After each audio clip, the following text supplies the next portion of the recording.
Hello student, good morning. आज आपण आपला जे टॉपिक आहे त्या टॉपिकवर चर्चा करणार आहोत.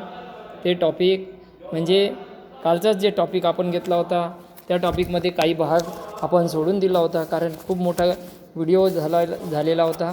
आपण त्या टॉपिकमधला जे 5वा मुद्दा आहे तुमच्यासमोर मी मांडणी केला आहे, ते स्क्रीनवर आहे, संपत्ती. तर संपत्ती म्हणजे जी वस्तू बाजार मूल्य ज्या वस्तूला बाजार मूल्य असते, ज्याची देवाणघेवाण केली जाऊ शकते, त्या वस्तूला संपत्ती असे म्हणतात.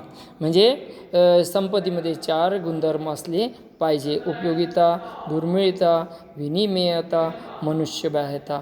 उपयोगिता या शब्दाचा अर्थ होतो की वस्तूमध्ये मानवी गरजा पूर्ण करण्याची क्षमता असली पाहिजे. आपण पाहतो अनेक वस्तूमध्ये मानवीय गरजा पूर्ण करण्याची क्षमता असते, परंतु काही वस्तूमध्ये मानवीय गरजा पूर्ण नासलेल्या दुधामध्ये मानवीय गरजा पूर्ण करण्याची क्षमता नसते, किंवा फ्यूज बल्बमध्ये उपयोगिता नसते. परंतु फर्निचर, फ्रीज किंवा आपल्या घरी असलेली प्रत्येक वस्तू काही ना काही कामी येतो. एक साधा खिळा जरी असला तरी त्याला उपयोगिता हे गुणधर्म असते. त्यानंतर आहे दुर्मिळता.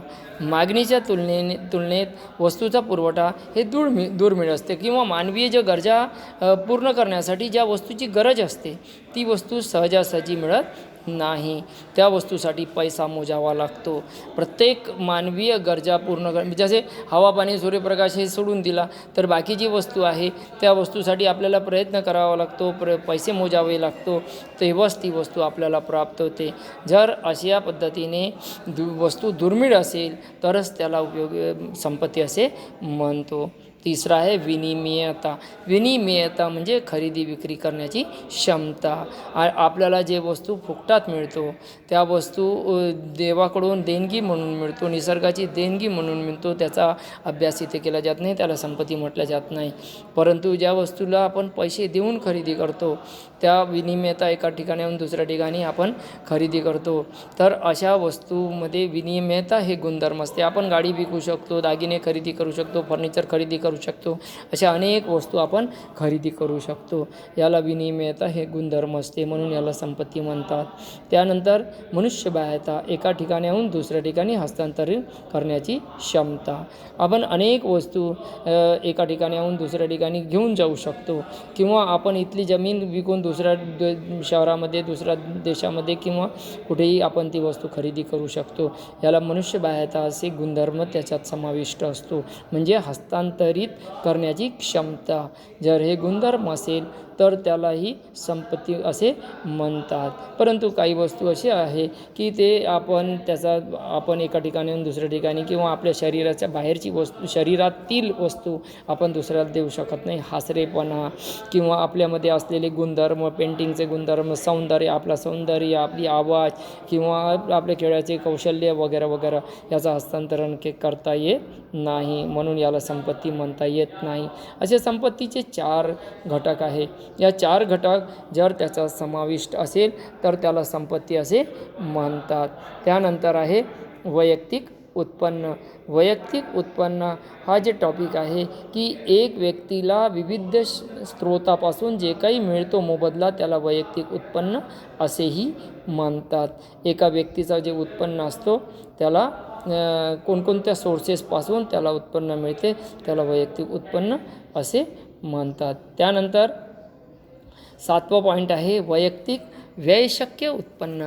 वैयक्तिक व्ययशक्य उत्पन्न म्हणजे एक व्यक्ती जे उत्पन्न मिळवितो, पगार मिळतो, मजुरी मिळवितो, नफा मिळवितो, लाभांश मिळवितो, अनेक प्रकाराने त्याला संपत्ती मिळत असते, म्हणजे उत्पन्न मिळत असते. परंतु त्यामधून एका व्यक्तीला उदाहरण घ्या की 1 लाख रुपये पगार आहे. त्या 1 लाख रुपये पगारामधून तो इन्कम टॅक्सची कपातणी करून घराचा टॅक्स कपात करतो, तो टोल टॅक्स कपात करतो, किंवा इतर अनेक प्रकारचे म्हणजे आपण वस्तू खरेदी करतो, विक्री कर वगैरे वगैरे, हे सगळे कर म्हणजे शासनाचे टॅक्सेस वजा करून जे काही उत्पन्न त्याच्या हाती असतो त्या उत्पन्नाला व्ययशक्य उत्पन्न, जे उत्पन्न तो स्वतः खर्च करू शकतो, अशा उत्पन्नाला व्ययशक्य उत्पन्न असे म्हणतात.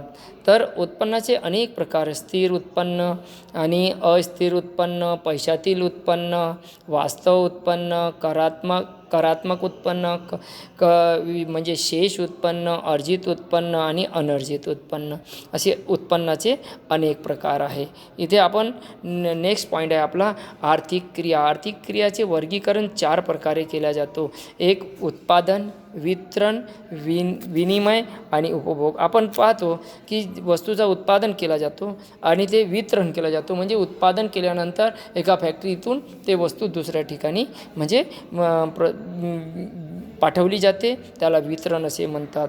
मग विनिमय म्हणजे खरेदी आणि विक्री. आपण दुकानातून ते विनिमय करून म्हणजे खरेदी करतो आणि मग त्याचा उपभोग घेतो. अशा पद्धतीने विनिमय हे सुद्धा एक महत्त्वाचा घटक आहे. म्हणजे आपण पाहतो उत्पादन क्रियामध्ये उत्पादन, वितरण, विनिमय आणि उपभोग असे 4 घटक आहे. त्यानंतर आता थोडीशी माहिती आपण याची पण घेऊ, कारण भौतिक हस्तांतरण क्षमता आणि मालकी हस्तांतरण क्षमता हे थोडंसं मी म्हणजे एक माहिती म्हणून तुमच्यासमोर मांडणी करत आहोत. यामध्ये प्रत्यक्ष वस्तू एका व्यक्तीकडून दुसऱ्या व्यक्तीकडे, एका ठिकाणाहून दुसऱ्या ठिकाणी हस्तांतरित केली जाते. म्हणजे एक व्यक्ती आपली वस्तू दुसऱ्या व्यक्तीला जेव्हा देतो त्याला हस्तांतरण असे म्हणतात. मालकी हस्तांतरण म्हणजे आपण आपला घर विकून देतो, त्या विकल्यानंतर त्याचा मालक दुसरा होतो, म्हणजे मालकी हस्तांतरण केला जातो. आणि वस्तू हस्तांतरण म्हणजे आपली वस्तू त्याला देऊन टाकतो. अशा पद्धतीने हे हस्तांतरणचे 2 भाग आहेत. तर इथे आपण हे चॅप्टर पुढचा जे टॉपिक आहे की उत्पादन म्हणजे काय, आपण पहिला म्हणजे उत्पादन प्रक्रिया इथे 8वा मुद्दा पाहिला. त्या मुद्द्यामध्ये आपण उत्पादन, वितरण आणि विनिमय, उपभोग या 4 घटक आहे. या 4 घटकांपैकी उत्पादन या घटकांबद्दल थोडी चर्चा करू. उपयोगितेची निर्मिती म्हणजे उत्पादन होय. कोणतीही वस्तू, एखादा लाकूड आणला तर त्या लाकडापासून आपण दरवाजे बनवू शकतो, खिडक्या बनवू शकतो, टेबल बनवू शकतो किंवा डायनिंग टेबल बनवू शकतो वगैरे वगैरे. म्हणजे त्या म्हणजे लाकूडपासून त्याने उपयोगितेची निर्मिती केली, त्याला उत्पादन असे म्हणतात. प्लास्टिकपासून अनेक प्लास्टिकची वस्तू तयार केली जाते, त्याला उत्पादन असे म्हणतात. प्रत्येक वस्तू कच्च्या मालाचा रूपांतर, जसे कापूस आहे, कापसापासून सूत तयार होते, सुतापासून कापड तयार होते, म्हणजे याला उत्पादन असे म्हणतात. म्हणजे उपयोगिता निर्माण होते. जेव्हा आपण कच्च्या मालाचा म्हणजे कापसाचा वापर करू शकतो का? नाही. परंतु कापसापासून तयार झालेली जी वस्तू आहे त्या वस्तू म्हणजे कपडा, त्या वस्तूचा आपण उपभोग घेऊ शकतो. म्हणजे इथे उपयोगितेची निर्मिती शब्दावर जोर देऊन राहिलो. उपयोगितेची निर्मिती जर होत असेल तर त्याला उत्पादन असे म्हणतात. उत्पादन 4 घटकापासून केला जातो. एक आहे भूमी, म्हणजे जमिनीशिवाय कोणतंही उत्पादन होऊ शकत नाही. फक्त जमीन उत्पादन करत नाही, तर जमिनीला जोड पाहिजे. दुसरा घटक म्हणजे श्रम. श्रम या घटकापासूनच आपण शेती आहे, परंतु शेतीमध्ये जर कास्तकाराने काम केलं नाही तर उत्पादन होऊ शकणार नाही. शेती म्हणजे भूमी आणि श्रमिक. कारखाना आहे परंतु श्रमिक काम करतात. प्रत्येक ठिकाणी श्रम हा ॲक्टिव्ह घटक आहे, म्हणून श्रमिक हे असला पाहिजे. त्यानंतर आपण शेती आहे, मजूर आहे, परंतु भांडवल नाही. आता भांडवल या शब्दाचा अर्थ काय होतो की भांडवल म्हणजे एकतर पैसा, यंत्र सामग्री. आपण यंत्र लावतो, अनेक म्हणजे पेरणीसाठी यंत्र लावतो, नांगरणासाठी यंत्र लावतो, किंवा फॅक्टरीमध्ये अनेक वस्तूचा उत्पादन केलं जातो यंत्राच्या माध्यमातून. या यंत्राच्या माध्यमातून उत्पादन केला जातो. या 3 घटकांना एकत्रित आणण्याचं काम करतो संयोजक म्हणजे मालक. भूमीला भाटक स्वरूपाचा उत्पादन मिळतो, उत्पन्न मिळतो. श्रमिकाला व्याज किंवा वेतन मिळतो. भांडवलदाराला व्याज मिळतो आणि संयोजकाला नफा मिळतो. अशा पद्धतीने हे 4 घटक आहे. या 4ही घटकांचा वापर करून म्हणजे याला 4ही घटकांची जुळवाजुळव म्हणजे उत्पादन असा म्हणतो. या पहिल्या घटकाबद्दल आपण इथे घेऊ की भूमी हा उत्पादनाचा नैसर्गिक घटक आहे. कसा घटक आहे? उत्पादनाचा नैसर्गिक घटक आहे. विनामूल्य देवाकडून मिळालेली देणगी आहे. म्हणजे भूमी या शब्दाचा फक्त आपण अर्थ लावला तर जमीन म्हणजेच भूमी नाही, तर जमिनीचे वर हवा, पाणी, सूर्यप्रकाश, त्यानंतर जमीन आणि जमिनीचे आत असलेली जे खनिज पदार्थ आहे, खनिज पदार्थाला सुद्धा भूमी असे म्हणतात.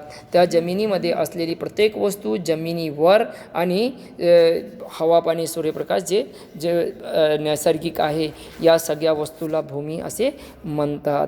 या जमिनीला जे जमिनीची संकल्पना या तिन्ही घटक त्याचा समाविष्ट असतो आणि या घटकाला मिळणारा मोबदला म्हणजे भाटक, खंड असा नाव दिला जातो.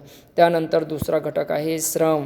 उत्पादन प्रक्रियेमध्ये श्रम हा मानवीय घटक आहे. श्रमिक म्हणजे मानव आणि उत्पादन घटकामध्ये श्रम हे मानवीय घटक असल्यामुळे हे आर्थिक क्रियामध्ये सर्वात महत्त्वपूर्ण आणि ॲक्टिव्ह घटक मानला जातो. श्रमिक जर नसेल तर कोणत्याही उत्पादनाची प्रक्रिया होऊ शकत नाही, जमीन असो की भांडवल असो. परंतु हे निष्क्रिय घटक आहे. जमीन, भांडवल किंवा संयोजक हे निष्क्रिय घटक आहे, परंतु श्रमिक हे सक्रिय घटक असल्यामुळे प्रत्येक कामासाठी श्रमिकाची गरज असतो. आणि इथे आपण पाहतो की अनेक म्हणजे ऑफिसमध्ये श्रमिक काम म्हणजे एक श्रम काम करतो. म्हणजे संगणकावर जरी काम करायचं असला यंत्र आहे, परंतु व्यक्ती काम करतो. मशिनरी आहे तरी त्यावर व्यक्ती काम करतो. खाते लिहायचं असला तरी एक दिवाणजी म्हणजे व्यक्ती काम करतो. इंजिनियर असला तरी तो व्यक्ती काम करतो. म्हणजे या सगळ्यांना मजुरी किंवा वेतन या स्वरूपात मोबदला दिला जातो. त्यानंतर महत्त्वाचा तिसरा घटक आहे भांडवल. भांडवल हे बचतीतून निर्माण केला जातो. म्हणजे भांडवलाची निर्मिती बचतीपासून केली जाते असं म्हटलं तरी हरकत नाही. मानवनिर्मित घटक आहे. भांडवल हे कसा घटक आहे? मानवनिर्मित, निसर्ग निर्मित नाही. कोणताही म्हणजे व्यक्ती पैसा जोडून एक पैसा जोडून म्हणजे मोठी भांडवल तयार करतो. फक्त पैसा म्हणजेच भांडवल नाही. यंत्र सामग्री, तंत्रज्ञान, कारखान्याची इमारत वगैरे वगैरे या सगळ्यांना त्याच्यात समाविष्ट केला जातो. म्हणून भांडवलाशिवाय उत्पादन होऊ शकत नाही. एक सब्बल जरी म्हटलं तरी त्याला भांडवल म्हणतात. एक शिवणयंत्रामध्ये असलेली एक सुई जरी म्हटलं तरी त्याला भांडवल असे म्हणतात. त्यानंतर आहे संयोजक. उद्योगाचा हा प्रमुख व्यवस्थापक, याला कप्तान असे म्हणतात. संयोजक हा जे घटक आहे या 3 घटकांना एकत्रित आणतो आणि तिन्ही घटकांना एकत्रित आणून एक प्रक्रिया केली जातो. या प्रक्रियेतून उत्पादन केला जातो आणि या संयोजकाचा जे मोबदला आहे ते नफा आहे.